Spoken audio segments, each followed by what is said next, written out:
नमस्कार. Ignite अकॅडमीच्या online प्लॅटफॉर्मवर तुम्हा सगळ्यांचं मनःपूर्वक स्वागत.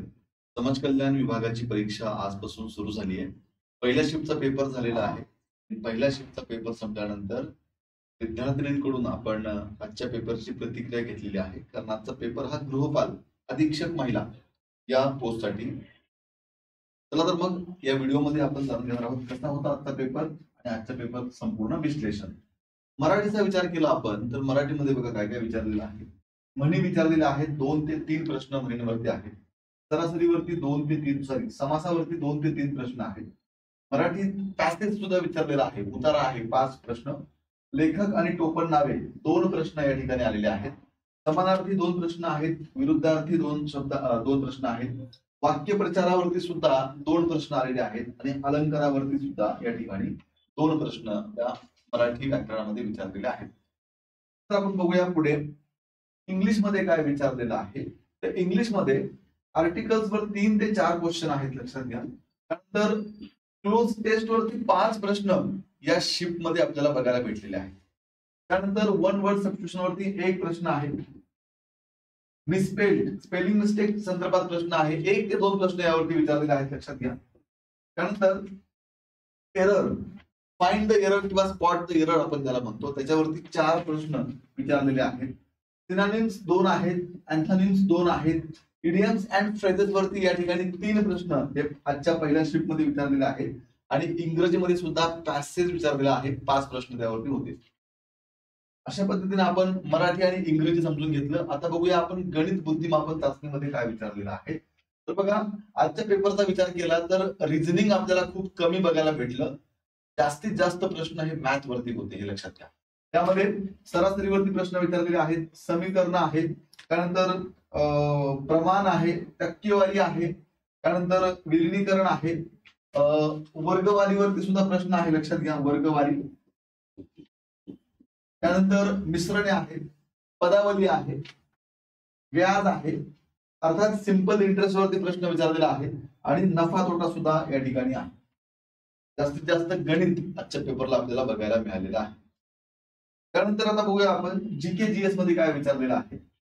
या ठिकाणी प्राचीन इतिहासावरती प्रश्न आहेत 2 ते 3. यातला एक प्रश्न जो आहे तो वेरूळ लेणी यावरती प्रश्न होता, लक्षात घ्या. वेरूळ लेणी. त्यानंतर भूगोलावरती 2 ते 3 प्रश्न आहेत. अर्थात यामध्ये नदी प्रणालीवरती 2 प्रश्न विचारलेले आहेत. त्याच्यामध्ये नर्मदा नदी विचारलेली आहे आणि कृष्णा नदी विचारलेली आहे. या 2 नद्यांवरती प्रश्न या आजच्या पहिल्या शिफ्ट मध्ये भूगोलावरती आहे.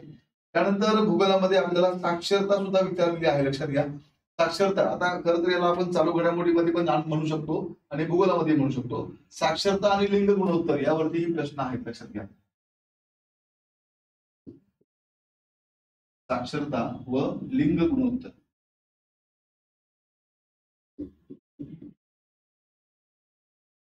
त्यानंतर बघा आपण चालू घडामोडीवरती 7 ते 8 प्रश्न हे 2024च्या अनुषंगाने विचारलेले आहेत, लक्षात घ्या. 2024 मध्ये ज्या काही महत्वाच्या घडामोडी घडलेल्या आहेत त्यावरती 7 ते 8 प्रश्न आपल्याला या पहिल्या शिफ्ट मध्ये बघायला भेटलेले आहेत. त्यानंतर राज्यशास्त्र अर्थात जर आपण पॉलिटी म्हणूया, पॉलिटीवरती सुद्धा 3 प्रश्न 3 ते 4 प्रश्न जे आहेत ते विचारलेले आहेत.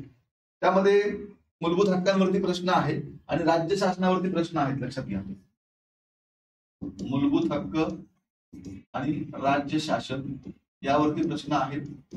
आर्थिक बाबींशी संबंधित कलम विचारलेला आहे.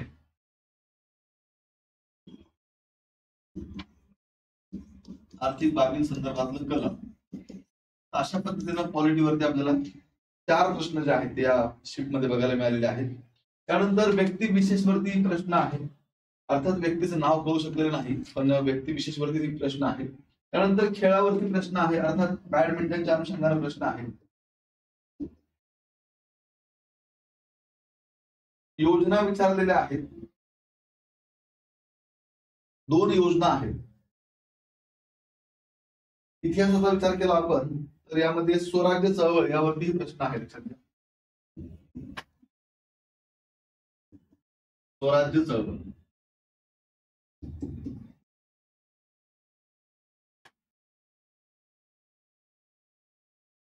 अशा पद्धतीनं आजच्या पेपरचा आपण महत्वाचे मुद्दे काय काय कुठल्या कुठल्या टॉपिक वरती विचारलं गेलं हे जाणून घेण्याचा प्रयत्न केला, जेणेकरून तुम्हाला टीसीएसचा पॅटर्न जो आहे तो लक्षात येतोय.